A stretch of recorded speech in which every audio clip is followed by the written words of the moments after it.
It's about 7:15 Saturday morning. We're just setting off, myself and Tom, for Apollo Bay. Beautiful sunrise and a nice following breeze. We're motoring at present because the breeze is pretty light, but it's all looking pretty promising. We had set off before sunrise as we wanted to do the first 20 miles through Western Port before the tide changed against us. Our route would take us 20 miles south through Western Port and then 70 miles within Bass Strait to Apollo Bay.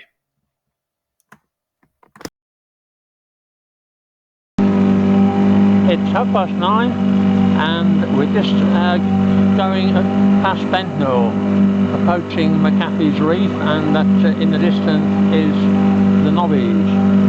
So, and we're actually, although it looks very calm, the current, well, the wind's dropped a lot. Well, there wasn't much wind to start off with, so we've motored all the way, and we're doing between 6 and 7 knots. I'm just going to speed up a bit to get away from this buoy.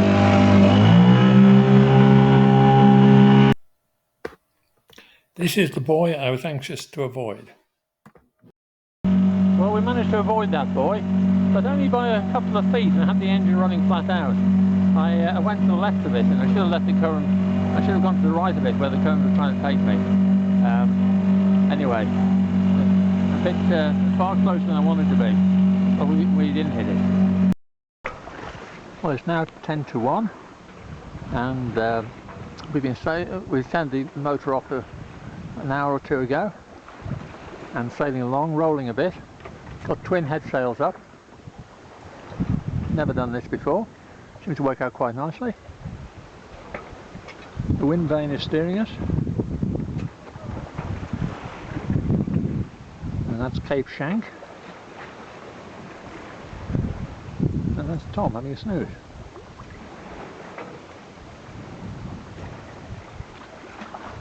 And we're on course and doing almost 4 knots.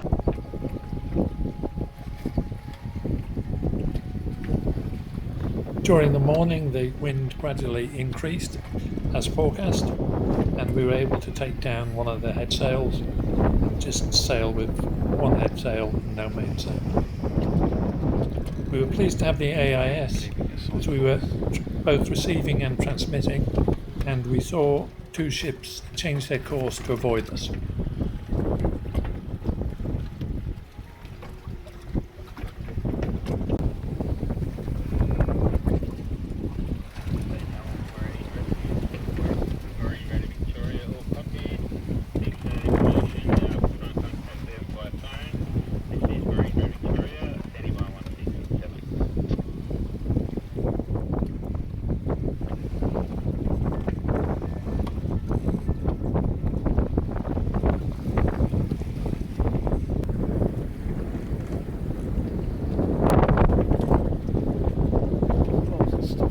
Falling out. Yeah, a little bit of that.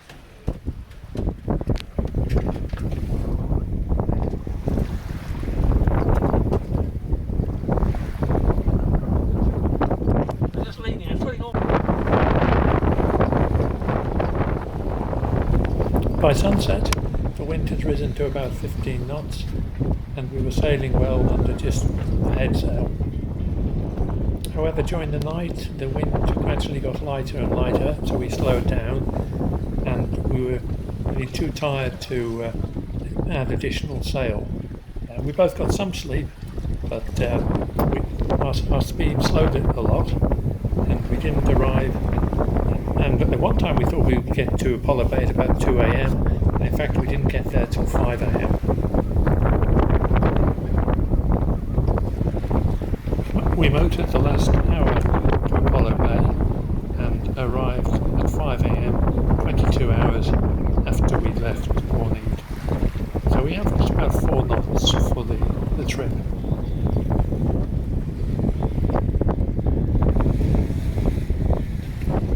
The entry into Apollo Bay at night is quite easy, as it is well marked, with leading lights and port and starboard lights.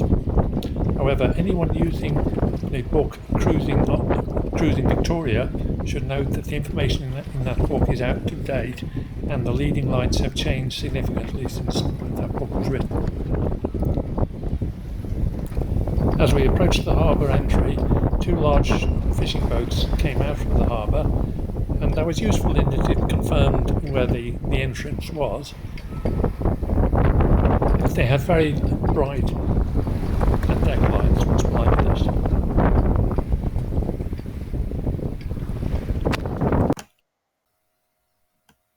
It was good to reach the security of Apollo Bay and tie up at the floating pontoon. Shearwater was the smallest boat in the harbour and looked particularly small next to a 55-foot cray boat. We spent the rest of Sunday and the whole of Monday just relaxing and catching up on our sleep. Apollo Bay is a very picturesque harbour. With a beautiful sunset, and each morning was a beautiful sunrise.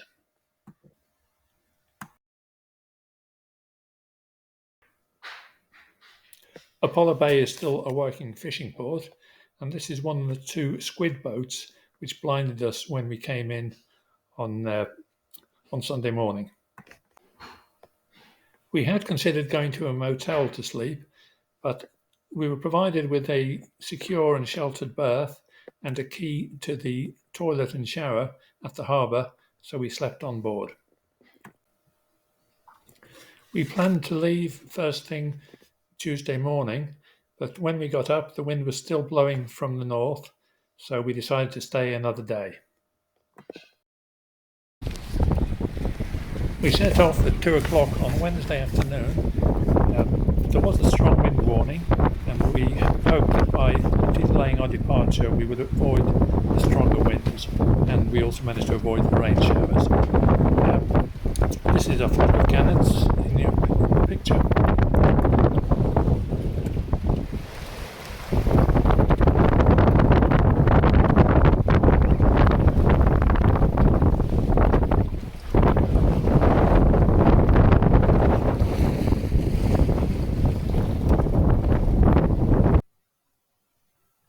It was significantly colder than a few days earlier, so we dressed appropriately. And we didn't really get too cold. Okay. The forecast was for 2 to 3 metre waves, and that's probably about what we got.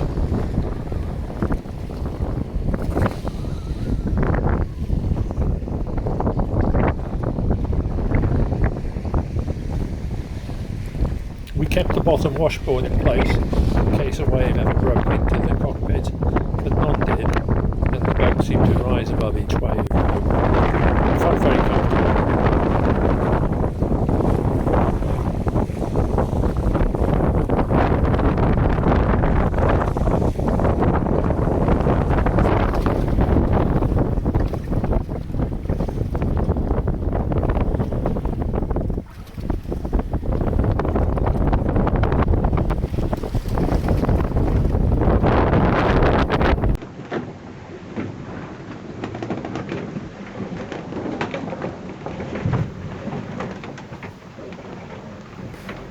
The motion inside the boat was unpleasant but tolerable.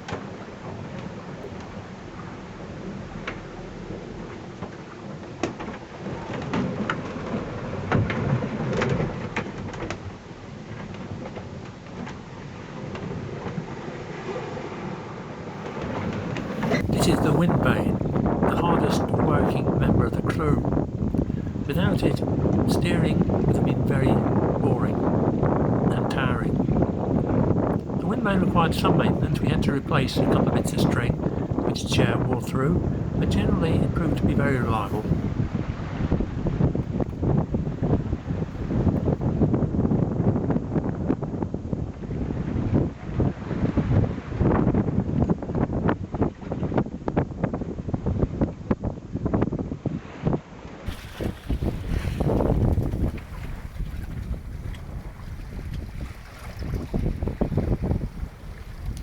As the afternoon wore on, The wind and the waves subsided, but there was still we were still sailing just with one head sail, and we were moving along quite nicely.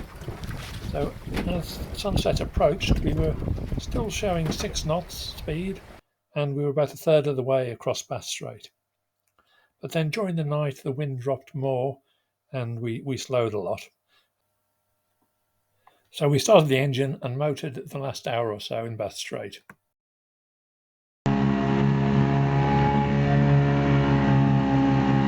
Well, there's a welcome sight. There's the Nobbies. We've sailed through the night and arriving here about 8 o'clock in the morning. Both very tired. By 9:30, the tide had turned against us, so we stopped at Stony Point and went ashore for a while.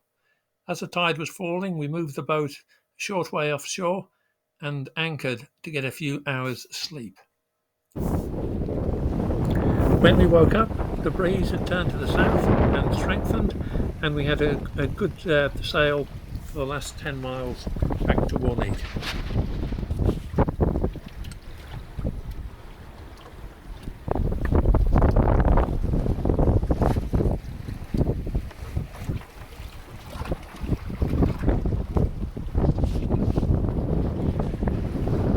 The end of the trip. Final approach. Inlet.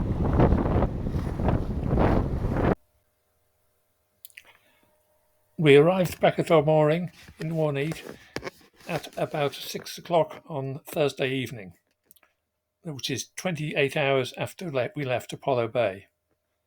Shearwater is a Top Hat 25, which I have owned since 1988.